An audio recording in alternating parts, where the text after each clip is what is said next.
And welcome to my channel Thinking Literature. In this video we will do the critical analysis of Ode to Autumn.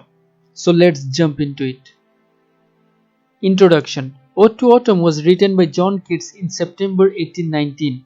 In this poem Ode to Autumn, John Keats portrays the different aspects of autumn and its progression through time. Throughout the poem, Keats used vivid imagery to attract the reader's interest as well as appealing to the senses of sight and taste. Ode to Autumn is an unconventional appreciation of the autumn season. We are familiar with Thomas Hardy's like treatment of autumn as gloom, chill, and loneliness and the tragic sense of old age and approaching death. Keats sees the other side of the coin. He described autumn as season of mist and mellow fruitfulness, close bosom friend of the maturing sun. The poem has three 11-line stanzas, each describing the three distinct stages of autumn: growth, harvest, and then last days of autumn leading to winter. The poem is rich with the description of the bounty of autumn, its sights and sounds. Ode to Autumn कविता को John Keats ने सितंबर 1819 में लिखा था। इस कविता में John Keats ने autumn की विभिन्न पहलुओं को चित्रित किया है।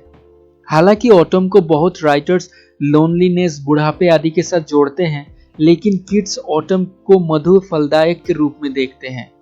यह पोएम 311 लाइन स्टेंजेस में लिखा गया है, जिसमें कीट्स ऑटम की तीन चरणों का वर्णन करते हैं: ग्रोथ या विकास, हार्वेस्ट या फसल, और विंटर सीजन में जाने से पहले का अंतिम दिन। If you like this video, then subscribe this channel and leave a comment. Your appreciation motivates me to make more informative videos. So let's continue. In the very first stanza of the poem, Keats portrays the flamboyant picture of autumn. He considers it as a season of mellow fruitfulness when all the fruit become mature and ripen. The cooperation of autumn with the sun bestows earth with the fruits of different kinds and fills all the fruit ripeness to the core. The hazelnuts are filled with a sweet kernel. There is abundance of flowers for the bees to suck their sweetness. The bees, it seems an extension of the summer as their sticky cells are popping out with honey. The words like load, ripeness to the core, and swell allude to the maturity of the season, touching the chords of visual sensation as well as the sensation of taste by describing the gifts of ripened fruits. पहले stanza में kits autumn को मधुर फलदायी का मौसम कहते हैं, क्योंकि इस समय सभी फल पक जाते हैं। इस सीजन में सन और ऑटम मिल के सभी फलों को पूरी तरह से पका देते हैं। पोएट कहते हैं कि इस सीजन में हेजलनट्स मीठे कर्नल से भर जाते हैं। आप नीचे देख सकते हैं हेजलनट की फोटो। इस मौसम में मधुमक्खियों के लिए भी बहुत फ्लावर्स होते हैं ताकि वो मिठास चूस सके वहां से। शब्द जैसे load, ripeness to the core, swell आदि ऑटम सीजन की परिपक्वता को दर्शाता है। सो इस तरह के वर्णन हमारे टेस्ट या स्वाद और विजुअल अनुभूति को अच्छी तरह से छूती है। In the second stanza, Keats has personified autumn gloriously with a woman under four pictures. Firstly, as a harvester sitting carelessly on the granary floor during winnowing. Secondly, as a tired reaper fallen asleep in the very midst of his reaping. Then, as a gleaner following his walk home across a brook in the evening with a load of sheaves on his head. Lastly, as a cedar presser watching intently the flowing out of juice drop by drop. दूसरे stanza में kits autumn को एक महिला के रूप में personified करते हैं। जब हम नॉन ह्यूमन चीजों में ह्यूमन क्वालिटीज डालते हैं, उसे पर्सनिफाइड करना कहते हैं। सो किट्स ऑटम, जो कि एक नॉन ह्यूमन चीज है, उसमें ह्यूमन क्वालिटीज डालते हैं। किट्स सबसे पहले ऑटम को हार्वेस्टर के साथ जोड़ते हैं, जो भंडार में या ग्रेनरी में विनोइंग करते वक्त बैठी है। विनोइंग करने का मतलब है हवा के जरिए जब हम अनाज में रहे अनचाहे चीजों को हटाते हैं, उसे कहते हैं। आप इस फोटो में भी देख सकते हैं। सेकेंड, ऑटम को एक थकी हुई रीपर के साथ तुलना करते हैं, जो रीपिंग या अनाज काटते वक्त सो गई है। उसके बाद ऑटम को ग्लीनर के साथ तुलना करते हैं, जो अपने सर में अनाज का बोझ लेके घर लौट रही है। और लास्ट में एक सीडर प्रेसर के साथ तुलना करते हैं, जो फल से बूंद बूंद गिर रहा रस को देख रही है। हार्वेस्टर का मतलब है जो अनाज गेदर या जमा करता है। रीपर का मतलब जो अनाज काटने वाला। और ग्लीनर जो अनाज को लेके जाता है, और सीडर प्रेसर जो फल की जूस निकालता है।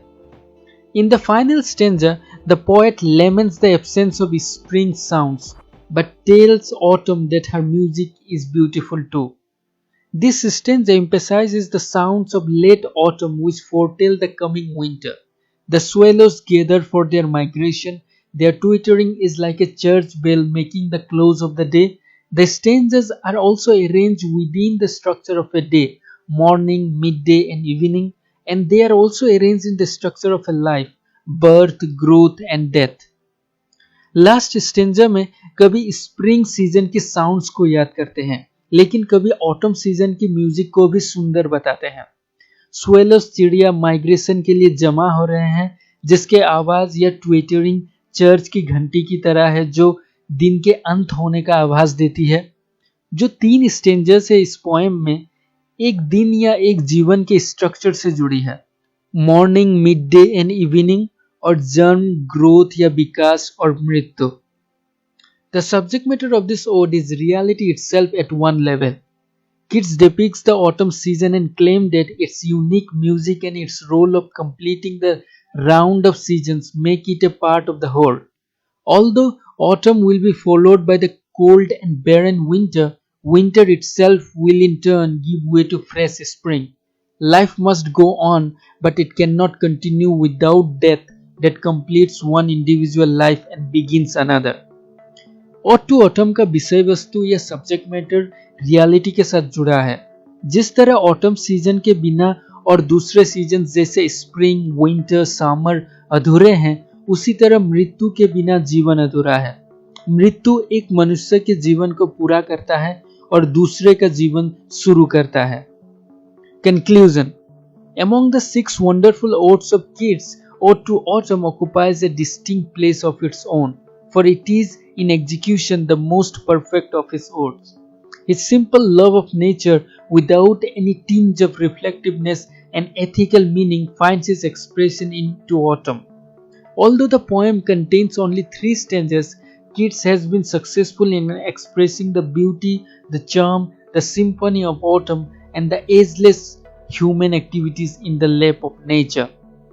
Keats ने जितने भी ऑड लिखे हैं उनमें से ऑड टू ऑटम को एक उच्च स्थान पर रखा जाता है। हालांकि कविता केवल 3 स्टेंजा की है, लेकिन किट्स बहुत ही बेहतरीन तरीके से नेचर की सुंदरता और चार्म को प्रेजेंट करते हैं। So with this we come to the end of this video. Thank you for watching. Like, share and comment, and don't forget to subscribe the channel to get more videos like this.